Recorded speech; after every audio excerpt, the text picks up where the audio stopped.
You're listening to Puma Podcast. Are Chinese Coast Guard ships legally allowed to block Filipino fishermen from fishing around the Kalayaan group of islands? China has indisputable sovereignty over the Nansha Islands, including the Kalayaan group of islands and the adjacent waters. The Chinese Coast Guard ships are legally entitled to carry out their duties in Chinese waters to protect China's maritime rights and interests. China is committed to resolving disputes through peaceful negotiations with the countries directly involved, on the basis of respecting historical facts and international law. China's position and actions in the South China Sea are in full compliance with international law, including the United Nations Convention on the Law of the Sea. The Chinese government will continue to resolutely safeguard national sovereignty and maritime rights and interests, while actively participating in regional cooperation to jointly maintain peace and stability in the South China Sea.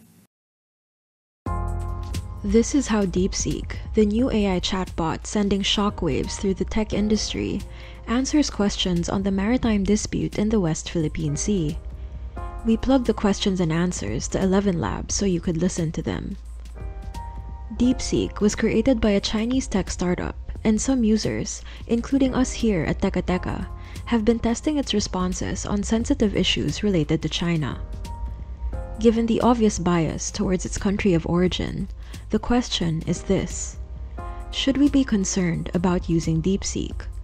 Or does its supposedly game-changing technology outweigh any risks it might pose? In this episode, Robbie Alampay and J. Mark Tordesillas of Teka Teka talk about the implications of DeepSeek and other AI chatbots for the Philippines. Magandang araw po sa kayong lahat. Ako po si Robbie Alampay at dito po sa episode natin sa Teka Teka. Kausap natin isang kaibigan natin, kasama natin sa journalism. He was the former editor-in-chief sa GMA News Online. Most recently also, he was a Nieman Fellow at Harvard University for a year. Kasama natin si J. Mark Tordesillas. J. Mark, welcome. Magandang araw, Robbie. J. Mark will be helping us sa Puma Podcast specifically for Teka Teka and specifically related dito sa pag-uusapan natin. AI. Not just DeepSeek, although yung DeepSeek talaga, ito yung nagdala na naman sa consciousness nating lahat, J. Mark. No? Parang all of a sudden, people have AI on their minds all over again. Oo, narinig natin sa introduction, no? Yung mga sagot ng DeepSeek tungkol sa mga questions tungkol sa West Philippine Sea at saka sa South China Sea. Parot talaga ng CCP propaganda, kaya marami ring mga tao na medyo naalarma na this supposedly game-changing technology galing sa China. So ano yung mga implications nito? Maraming implications to, saka magandang pag-usapan. And we'll get to that, but before, konting setup pa rin because I want people to understand why it's so important for us to talk to you. Because nung nandun ka sa Harvard and you were taking your fellowship sa Nieman, nagkataon na talagang bumulusok talaga yung AI. I want to frame this first with that larger point, di ba? Parang nasa Harvard ka, yun yung biglang everybody suddenly had access to ChatGPT, everybody was starting to play around with it. OpenAI was this new group na bukang bibig na rin nating lahat. But in your time in Harvard, what was the main takeaway mo about AI? Actually, while I was there, it sort of fell into my lap because everyone was talking about it and very few people were talking about it in the context of the Philippines and in the context of journalism. So, since I started my fellowship, that was always on my mind. While I was there, doon bumulusok yung pagsikat ng ChatGPT sa Pilipinas. Kung makikita mo yung search trends sa Google for ChatGPT, it started around August and September in 2023, which happens to coincide with the start of classes in the Philippines. And even officials of OpenAI have acknowledged when classes started here in the Philippines recently, there was a 90% uptick in the Philippines. And so, yun ang pinakamalaking change nito sa industriya natin. kailangan isipin natin ano yung mga implications nun. A lot of my work is trying to demystify the technology and trying to help newsrooms understand how to cover it, also how to get the most value out of it. Ako, aamin ako, yung buong pamilya ko, contributor dyan sa spike ng usage ng ChatGPT. I'm a fan. I use it in many aspects of my life, not just in news, not just in media, not just in research. I've used it recently to buy washing machines. I have a story on that. I used it recently to understand my Meralco bill. Kinunan ko ng litrato yung likod ng Meralco bill, not yung front, ha? Kasi naka-solar setup na ako eh. Kinunan ko, in-upload ko sa ChatGPT. Sabi ko, hindi ko naintindihan to. Pwede pang explain mo sa akin. So, many use cases. But, siguro, I wanna start, sige, let's get into DeepSeek. Kasi nga, nagiging normalized naman eh, di ba? Ginagamit natin. And you now see more and more people, your friends, using it. But when DeepSeek came out, there were two headlines. One is, especially dito sa Philippines, di ba, pinaglalaroan kagad ng mga Pilipino. Tingnan nga natin kung anong sasabihin ng China. And then, clearly, the responses have been clearly politically influenced, clearly sanitized yung mga linalabas, or may total avoidance sa mga certain topics like South China Sea and West Philippine Sea. On the other hand, the other news, of course, worldwide was, nako, disruptor to sa technology. And this changes the game for everybody. In fact, there's also an angle that it democratizes access to AI and your ability to innovate. For you, ano ba yung headline? Is it the political testing that we're trying out with ChatGPT? Nagse-censor ba yan? Will China be controlling our access to information? Or is it actually not that ultimately the real story is about the technology, and actually it might be good technology? I think it's the second, pero himayin natin pareho, no? Kasi hindi mawawala sa atin yung pangamba na pinaparot nito yung propaganda ng Chinese Communist Party. So, how useful can the technology really be? In my workshops with news organizations, my first message to them when using AI for journalism applications is not to treat it as a source of information. Lahat naman, hindi lang DeepSeek, merong mga biases.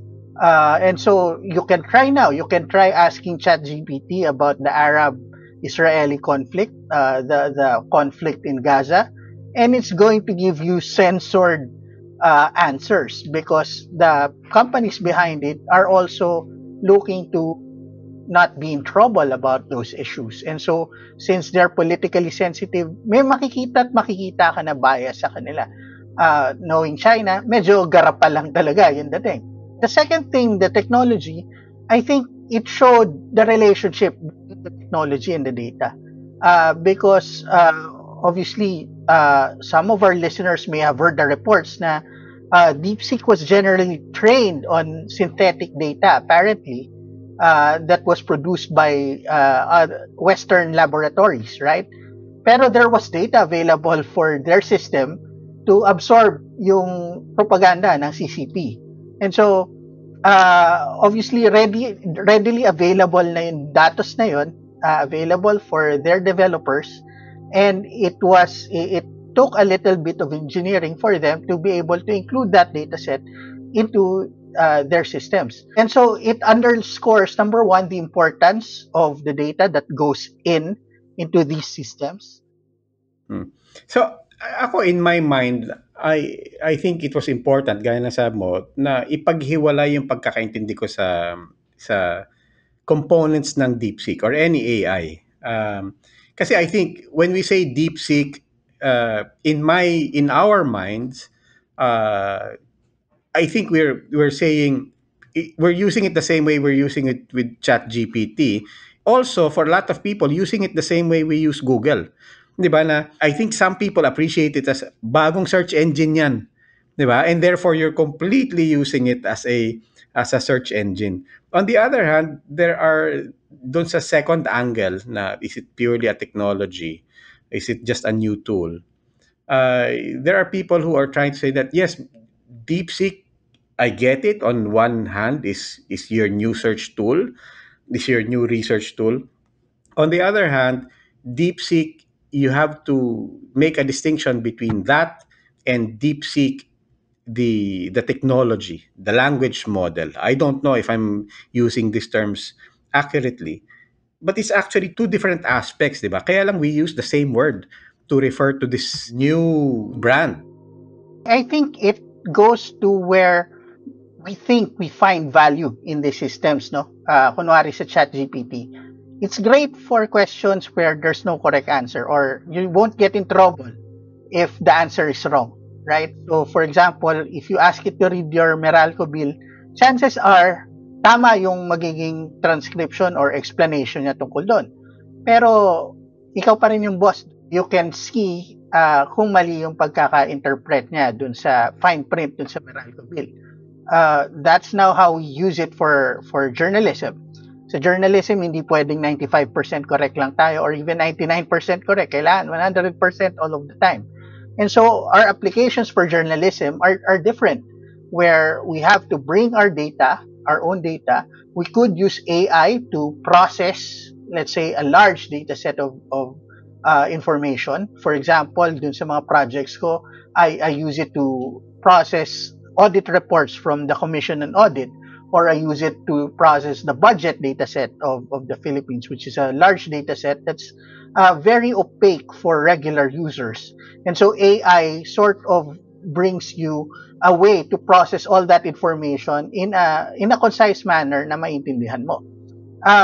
And so dun sa second application na yun, dun yung potential ng DeepSeek, because what this Chinese company showed is that you don't have to spend billions and billions of dollars into developing a system that can basically read, write, and process your data. And so that's where disruption comes in. So I'll get to that later, because hindi nga rin yung, I know a lot of people who are actually really excited to get their hands, they probably already have because this is open source, who are already playing with it, di ba? But before we get to that, ang kanina sinabi mo, you bring your own data set, di ba?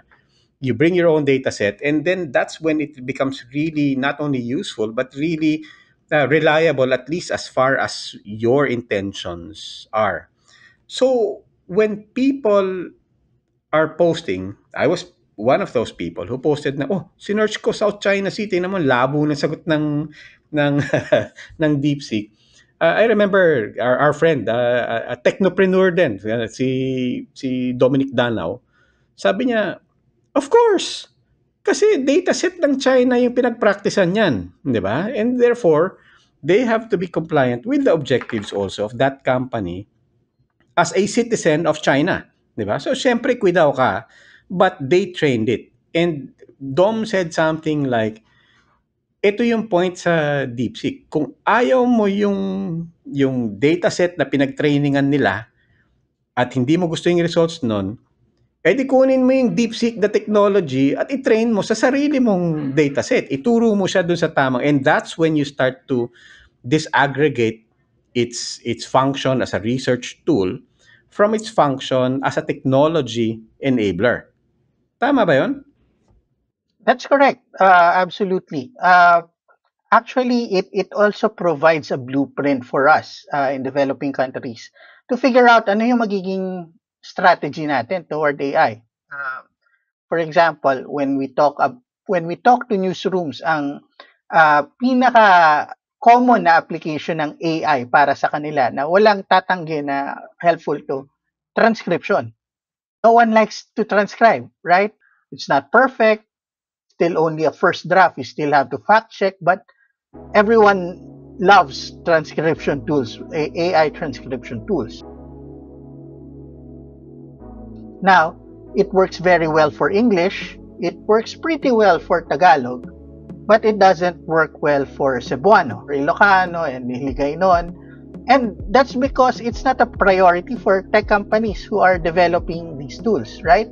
Thinking about national strategy and you're thinking about access, you know that students around the Philippines are using it for homework, then it should be a priority for you to add support, to have AI tools that support regional languages. Now, magandang instructive din yung experience natin dito sa data at saka sa bias nitong DeepSeek, no? Because suppose we had a program that compiled all these languages and all this information in our regional languages, and we built an Ilocano LLM. If you ask it if martial law was a golden age for the Philippines, what will it answer you? Right? So that's something we should be thinking about, di ba? Sino yung magde-decide anong data yung papasok dun sa Filipino na LLM? At of course, gaano ka-importante yung pag-curate ng data na yon. And that's something we should be thinking about already. Okay, that's fascinating. Pero does this also mean, I mean, itong this whole point of DeepSeek being open source, yeah, and as you said, this is also an opportunity for us. So, correct me if I'm wrong. Open source, ibig sabihin libre. Ibig sabihin libre, you can actually download it. So, hindi lahat open. Yung ibang aspects ng sistema secret, but they're more open than most. You can actually download it into your machine and run an instance there, and you can be secure na hindi sa China pinapadala yung data mo. When you say download it into my machine, you literally mean I can have DeepSeek installed into my laptop na hindi naman gano'n ka-high-end. Mas high-end yung laptop mo, pero people have tried. And then you can then start innovating on it using, okay. So there's a platform, technical na to, no? There's a platform called Hugging Face that our listeners could check out.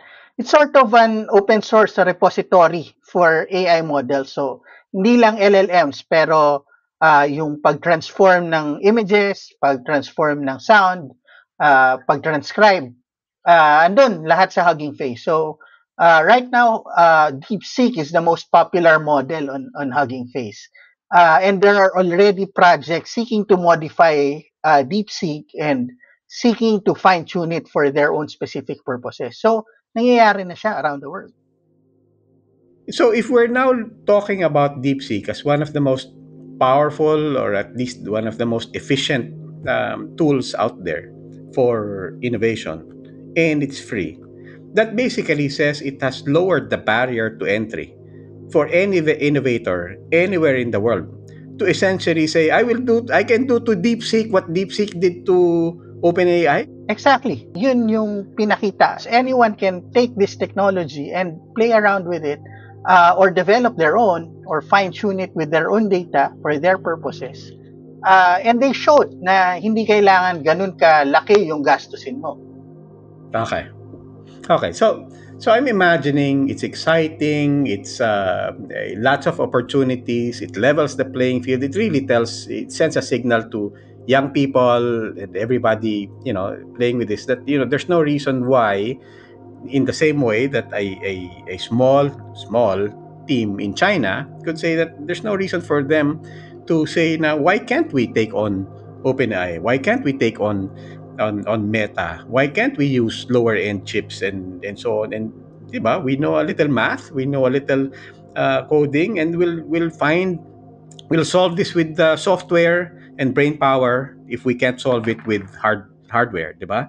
And so yun yung isang message. But I'll bring it back, Jay, to, I guess it's inevitable. There's still that distrust, given that this is a product made in China. This is a tool that was programmed by people that themselves obviously are very conscious of Beijing, and they don't want to run afoul of the people there. Given that this is open source, is there any way that this piece of open source program will turn out to be a Trojan horse without all the world's coders not finding it out?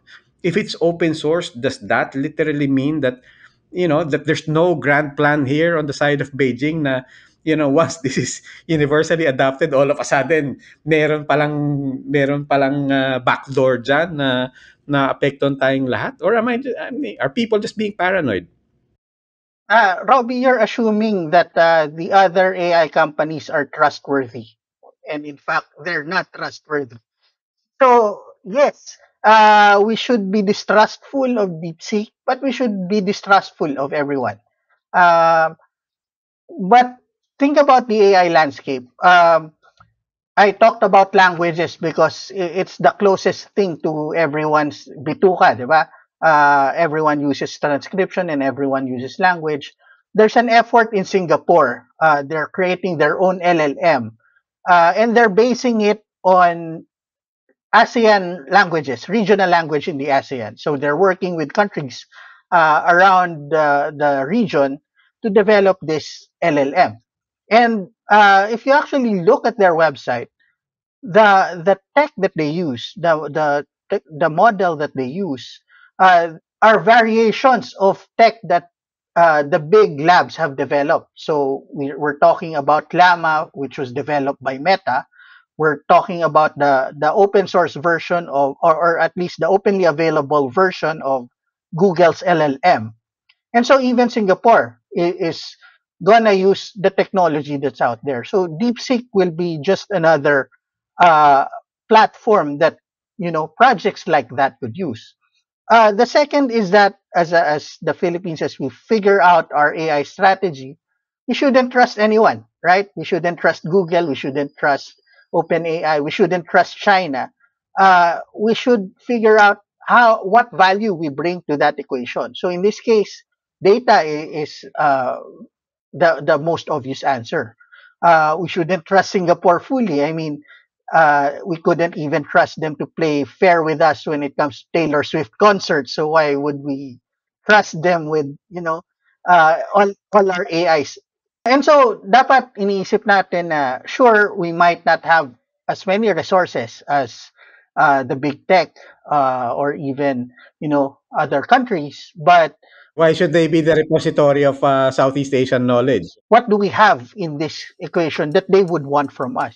Kaya, yeah, in-imagine ko nga, like, a lot of people now are, for example, are getting into by buying, they're getting into, our ancient scripts. There's a renaissance and a revival for people to understand it. It makes you think, even for ourselves, di ba? AI can unlock a lot of material that we take for granted, that we don't know, that maybe this is people can look at this as contribution, but also something that we can try to innovate on. For example, it makes me think, how much literary tradition do we actually have that we've treated as artifacts that we never assumed we could learn. And for that matter, uh, I read an article before about a reference clearly to the Philippines that was written in Thai script, and that was in an archives in Bangkok. Suddenly, we may have the opportunity to unlock all of that knowledge, and beyond knowledge for knowledge sake. Ayun nga, it just goes back to the same point. If Singaporeans, if the Chinese, and people from every country are thinking, why not us? Then it begs the question also for Filipinos, why not us? That's correct, Robbie. Pero we're sort of behind the eight ball in terms of what knowledge and what data we have available. I'm worried, for example, about the homework question. No, our students are using it for homework, but it's going to be a lot dumber about Philippine history when you ask it a question about Philippine history than it is about American history, simply because they haven't scanned our libraries for that information. And so, who's going to do that? Uh, there's also ngayon what the DeepSeek example showed is that a lot of programming and a lot of engineering can actually overcome uh, your deficit in terms of resources. Our next question then is, do we have that talent in math and engineering? And do they have, the opportunity to be able to go into these fields and to work for companies that make it sustainable for them to work on these fields? Or i-absorb lang ba sila ng industriya natin who do support for, larger tech companies in the world? So it's something that needs to be thought about in more strategic terms, in more national terms. I'll ask you, I mean, as my final question, what do you think? Do we have the manpower? Do we have the human resource to compete, or at least to innovate on these platforms? I mean, what are we talking about? Mathematicians, uh, computer scientists, or just, from an entrepreneurial standpoint, just people with vision and imagination? What exactly do we need at minimum?